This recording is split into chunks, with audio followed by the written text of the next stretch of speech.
This video is brought to you by PrizePicks.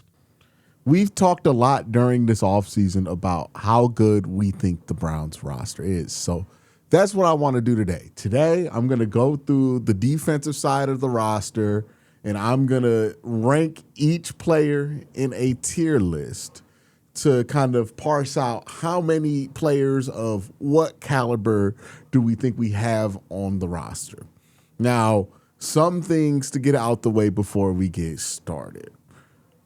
The category I'm going to place that player in is not me saying this is what I think their career will be.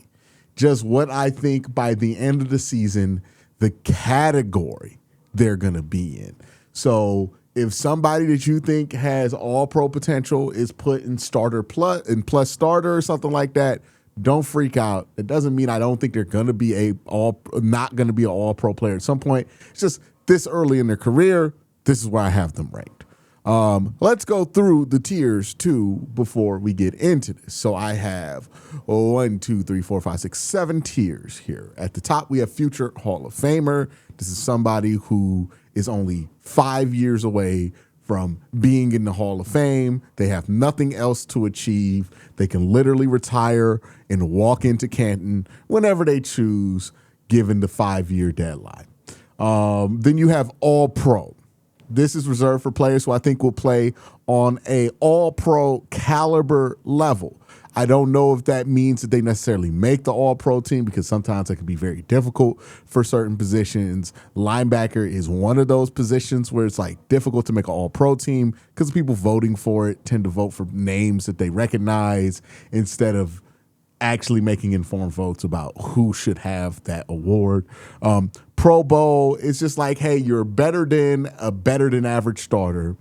You're not all pro yet, but you're definitely a player that people recognize, right? Like, you're not underrated. You're not all pro, but you're on the way to being there.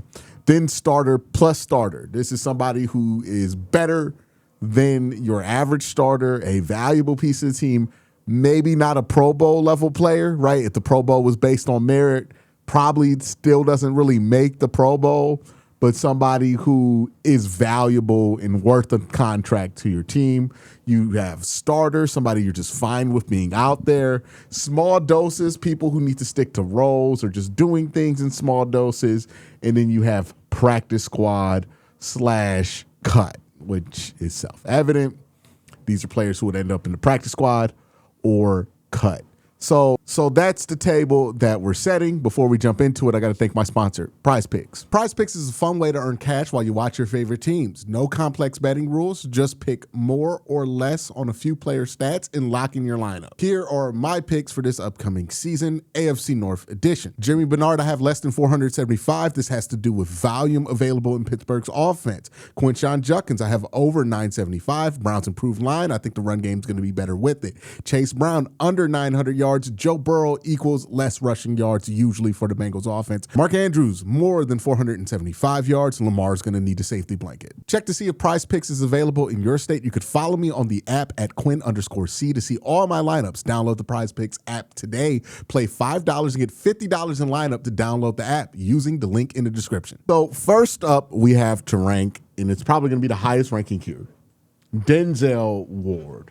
I've been pretty consistent on this one. I don't know if Denzel, like off the top of my head, has made any all-pro teams, but Denzel to me plays at an all-pro caliber level. When you talk to wide receivers about who the best wide receivers in football are, Denzel Ward's name comes up more than most. He is in the conversation for best at his position. He is a high caliber player, one of the best, somebody that you feel comfortable leaving on the island with the best of the best, right? And I think that's what separates somebody who's just regular good to somebody who is on that caliber, that all-pro caliber. Is like when you have elite talent across from you, generational talent like Jamar Chase, and you put Denzel Ward on him. Are you worried about that? Do you feel like you need to give him help, or do you think that he can handle that, right? The same goes for an edge rusher, right? When they're going up against Laramie Tunsil, do you feel good about that matchup one-on-one, or do you think that they need help? You know what I mean? Like the big dogs, the all-pros, they get it done no matter what. And that's what Denzel Ward is. And now that there's no Miles, obviously, to occupy that future Hall of Fame tier, he's probably the best player on this defense, pound for pound. We're also doing special teams here. So I believe this is Andre Schmidt. I got him at starter. Good year last year. I don't know if he's going to be able to replicate it. If he does replicate it, then we can start to move him up. But I think he'll be somewhere in starter, and we'll be happy with that. Corey Bojorquez was a plus level starter guy. I think he's going to be back at starter. Like, he's a fine starting punter in the NFL. The things that bother me with Corey Bojorquez's game, his short game is terrible. Like, if you are backed up on your own 10 and you need somebody to just punch a ball to the other 20, Corey Bojorquez is your man. If you are punting the ball on the 40 and you need to drop it within the 20 to pin a team back, Corey Bojorquez got nothing for you, right? So his short game is trash. And unfortunately for a punter, I feel like your short game is more important because you're going to be in situations where your short game matters more often than you're going to be in situations where your long game matters. So, really want to see an improvement for him in those situations. It's been rough. But if he does show that improvement, we could put him back at plus level starter. And I like right now with the special teams that these guys are both a season away from being plus level guys, which if you're on the trajectory that the Browns are, right, trying to be a good defensive team, a run-oriented team, and win that way, you're going to need plus level special teams. So on the right track, two young guys who could easily jump up to plus level starter. But right now, with what we've seen, I have to put him at regular starter. All right, Carson Schlesinger. I know for a fact that he's not going to go lower than All-Pro. Than Pro Bowl, my bad. He could sneak up there to All-Pro at the end of this season. I'm going to put him at the very top of Pro Bowl. I think he'll be right on the cusp of being an All-Pro player by the end of this year. And then by year 3, he will definitely be an All-Pro player. But right now, I think he'll be up to Pro Bowl, right? I think that's going to be where he lands at the end of the season.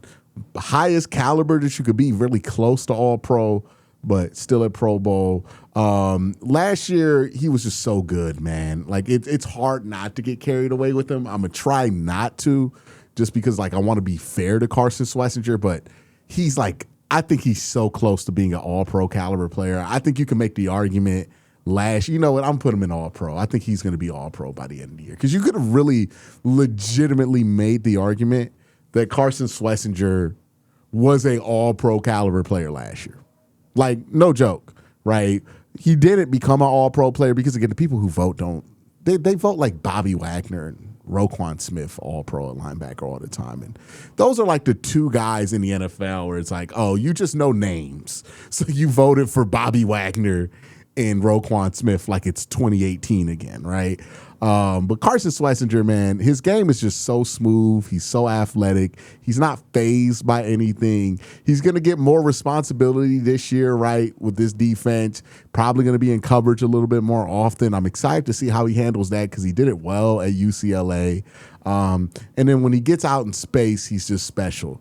The only thing that I think could slow him down is if the Browns' defensive line takes a step back because they don't have Miles and more offensive linemen are able to get to him on the second level, and that slows down his production.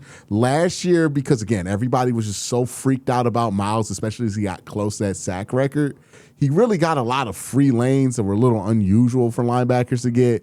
We'll see if he gets that same amount this year with a different defensive line. It's not like the Browns' defensive line is terrible. You know what I mean? There's still going to be a very good defensive line. So that's why I think I'm comfortable putting him at all-pro. but there is that to look out for. If there is something that kind of that gets to a sophomore slump with him, that would be it. All right, let's go to Grant Delpit. Grant Delpit is like the poster child of this tier right here. He is the perennial plus level starter. Like, is Grant Delpit going to be one of the best 2 or 3 players on your defense? No. And if he is, you're in trouble, right? But is Grant Delpit going to be a valuable piece to your team, like a player that you love to plug in a lot of different places? Somebody who, if they get injured, you start to feel it, right? Like, that's exactly what Grant Delpit is. A very valuable piece. He's better than a regular starter, right? Harder to replace than a regular starter. Like, he is the guy who is really worth $9 to $15 million. Like, you get that guy under contract for $9 to $15 million a year, you're super happy with that, right? Not quite a Pro Bowler, not consistent enough with his playmaking to be a Pro Bowler. Has some years in his career where he certainly threatened, and I think he has made the Pro Bowl before. So, like, capable of getting there, but usually not a Pro Bowl level player, but very good player. Malik Collins. I don't know why I kept calling him that in the other video. Malik Collins, last year he was a plus starter. I'm going to say he probably drops off a little bit to a regular starter this year. It was such an aberration what he was able to do defensively last year that I can't imagine he keeps up that same pace. The defense is going to change a little bit. It's still going to be aggressive on the defensive line.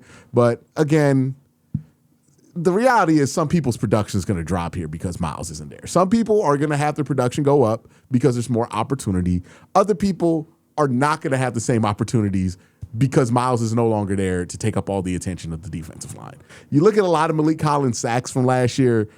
Those were sacks that he got because people were just like over-rotating to Myles Garrett, right? Without that there, I don't think he gets to almost 7 sacks like he got to last year. And I think somebody like Mason Graham, Alex Wright, and Mike Hall, I think they're going to step up, have bigger years, which means there's going to be less food for Malik Collins to get there. Still a good player, still somebody who's helpful, but I do think we saw the best effort of his career here. I wouldn't be surprised if there's a little bit of a fall off after that.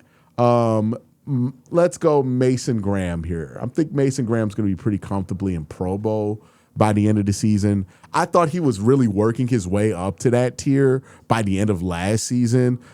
Showed some flashes of being an all-pro caliber player by that season. Now, I think it's possible that Mason could be here into all-pro by the end of the year, but again, take it slow. Just get to Pro Bowl this year. I think he should have had like 6.5 sacks last year, but he didn't claim them. He didn't do a good job of letting people know that was his sack to have. He's a really good player, showed some flashes of being an elite pass rusher at the defensive tackle position and a really, really strong run defender. He's one of those rare defensive tackles that can get you 700 to 800 snaps and be very productive as a pass rusher. Those guys just don't come around very often. So very valuable piece to this team's future. Somebody I can see getting into that Pro Bowl tier this year. Alex Wright I think I might put Alex Wright at plus level starter. I think he's going to provide about I think plus level starter for an edge, good amount of pressures, 7 sacks. I think that's what Alex Wright could do for you.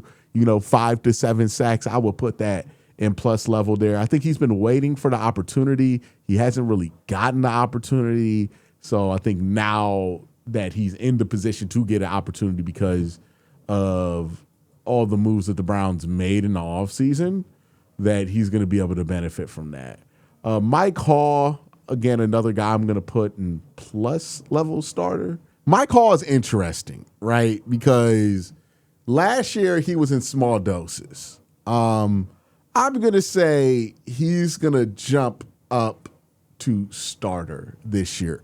Real interested to see what he looks like with a full offseason behind him. It's his 3rd year in the league, but each year he's had his offseason disrupted. His rookie year, it was disrupted by a domestic violence case that he got into that got him put on the commissioner exempt list. His second year in the league, his offseason got disrupted because of his meniscus injury and his weird elongated recovery from that took like deep into the regular season for him to come back from. Now he's not injured. He has a full offseason. He had a full spring under his belt. He should be able to come back in training camp and add to that. When he played a lot in his rookie year, he had a 17.5 pass rush run rate, which would put him in plus starter if he's able to maintain that throughout the year. But right now, I'm just looking for him to stay healthy and produce. So I'd be happy with Mike Hall being in starter for this year. All right, Tyson Campbell. I think Tyson's going to be plus level starter. I do think we're going to have points of the year where we get pretty frustrated with Tyson Campbell. We really didn't get that experience last year, but if you look at like every year of Tyson Campbell's career, there's been things where it's like, oh, he gets beat on double moves a lot. He doesn't have great ball skills. That didn't really get tested last year when he came to Cleveland. I do think this year it's going to get tested. So I think we're going to see more of the holes in his game this year than we saw last year. Still going to be a good player, a quality starter, somebody who's capable of making some big plays here or there, but also like somebody who's capable of frustrating you a little bit.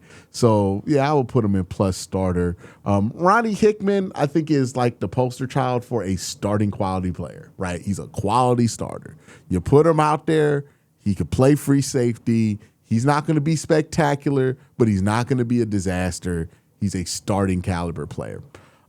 Jared Verse, I think this is a real interesting conversation. I'm going to put him in Pro Bowl. That's pretty much where he's been throughout his career. He's been a Pro Bowl caliber player. Can he get to All Pro? I don't know. Part of that's because like the conversation for edge All Pro is just so much more crowded than the other positions that I put there, right? Like Denzel Ward's in the conversation for some of the best corner play in the NFL. Carson Schwarzenegger's in that conversation for best linebacker in the NFL. Jared Verse is really good, and you can argue pound for pound he's just as good at his position as like a Denzel Ward or a Carson Schwarzenegger. It's just the ceiling at edge to be all pro is just so much higher than other positions. There's so much talent across the NFL at all pro. To be able to make a all pro team at edge is very difficult. And if I'm judging what all pro caliber edge play looks like off of Myles Garrett, Aiden Hutchinson, Will Campbell, the best of the best of Micah Parsons, I don't think that Jared Verse's game is at that point yet, or it's going to get to that point by the end of this year. Maybe in the future for him that happens. Certainly he has the potential for it, but I think this year he probably sticks in Pro Bowl, and that's probably where he stays. Quincy Williams, I'm going to put him pretty easily here at plus level starter. I think he's going to be a fun player. He's going to make a lot of plays for this football team. We're really going to enjoy having Quincy Williams on this team. He's going to be real fun to watch. All right. Aiden Huntington, not Hutchinson. I think he's going to be great in small doses. I'll put him in small doses here. Isaiah McGuire, I'll put him at starter. I think he's going to play starting quality football. He's been a fun guy, really good run defender when he's out there. The pressures are there for him, but the sack numbers aren't. Again, I'd be interested to see if that's something he could capitalize on, but definitely a starting caliber player. All right, let's go to some of these linebackers that we have. This is Chris Edmonds. They have him at safety and at linebacker. He was a practice squad player last year. I think he upgrades to small doses this year. This is Easton Mascaris Arnold, probably practice squad. Bookie Watson, probably practice squad. Winston Reed, I think he's pretty easy. Let's put him in small doses. Sam Kamara is like a fun one to talk about because he's been fighting for his life on this team for a long time. But he's always on the team. Trey Avery, Small doses. I think he'll be fine in small doses. That Dom Jones? I think that's Dom Jones. Let's put Dom Jones on practice squad. D'Angelo Ross, probably on practice squad. I'm not really in love with our corner room. Miles Harden, small doses. I think that's fair enough for him. Emmanuel McNeil-Warren, I'm going to put him at, I expect him this year to be a plus-level starter. I think he has all-pro rookie of the year potential, though, defensive rookie of the year potential. Logan Fano, we're going to put him in practice squad. And Justin Jefferson, the linebacker, probably going to be in small doses this year. So that is the grades, the tier list ranking for the defense. Let me know what you think in the comment section down below. Y'all have a great day. Have an even better night. Peace.